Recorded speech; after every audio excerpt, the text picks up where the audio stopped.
steril ya. Ada riwayat dari Ibnu Majah itu Nabi pernah duha bikabsyaini 'azimaini mawju'aini. Jadi Nabi pernah berkorban dengan satu kambing yang gede yang sudah dikebiri. Sementara tidak ada keterangan larangan kebiri dan juga yang lainnya. Maka ulama menjelaskan bahwasanya kebiri binatang yang halal dimakan untuk penggemukan, maka itu diperkenankan.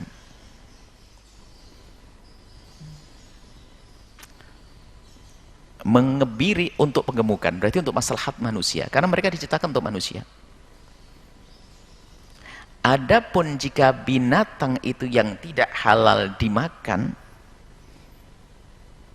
pertama iseng banget, untuk apa tujuanmu? Iseng banget. Ngebiri apa coba, cari nangkep, ngebiri tikus. Pertama dulu, anggap saja kucing. Oke lah, tadi kucing. Ngebiri kucing, oke. Jadi ulama dalam hal ini adalah, pertama dasarnya adalah jangan dianggap seperti manusia. Urusan laki dengan perempuan. Makanya waktu ada orang mengatakan nafsu binatang, enggak, binatang enggak sebusuk nafsunya manusia. Binatang itu pejantan, kalau ngelihat betinanya sudah hamil, kamu nggak mau mendekat lagi. Tapi manusia nggak begitu. Kalau dia sudah cukup, tapi manusia nggak, cari obat kuat segala macam, makan ini hanya untuk itu saja.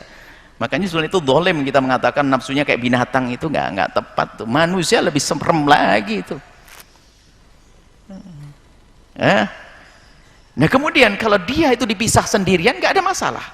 Nggak pernah dia tuh terus sampai gelisahnya seperti manusia, itu nggak ada. Cuman di saat melihat betina itu adalah memang oleh Allah buat satu tabiat, watak semacam itu, langsung dia untuk kesinambungan. Nah, ya itu kalau ketemu baru saja, kalau sendirian nggak ada masalah. Maka beda dengan orang kalau dikebiri, karena berkembangnya manusia ini kan diharap sesuai dengan yang diinginkan Nabi SAW dari orang beriman. Nah, kemudian kalau binatang, maka jika binatang itu yang tidak halal dimakan, hampir jumhur mengatakan ya nggak ada masalah, ya tentunya dengan catatan tidak membahayakan kepada binatang yang tidak boleh dibunuh. Kalau binatang yang boleh dibunuh mah suka-suka. Kemudian di dalam madhab kita Imam Syafi'i itu ada catatan, kalau mengatakan dalam madhab kitab Syafi'i dikatakan tidak diperkenankan, dikatakan haram kepada binatang. Kalau binatang yang halal dimakan jelas sepakat. Kalau binatang yang haram dimakan, itu adalah haram mengebiri kecuali ada tujuan yang jelas. Misalnya kucing tersebut mengganggu, sebab mereka kalau bercumbu itu ribut, rame terus, kemana-mana suaranya, atau terlalu banyak ini masya Allah kucing-kucing dan malah sampai bingung ngurusinya. Nah, maka ngebiri itu mengurangi perkembangannya, jauh lebih kasih sayang daripada membunuhnya.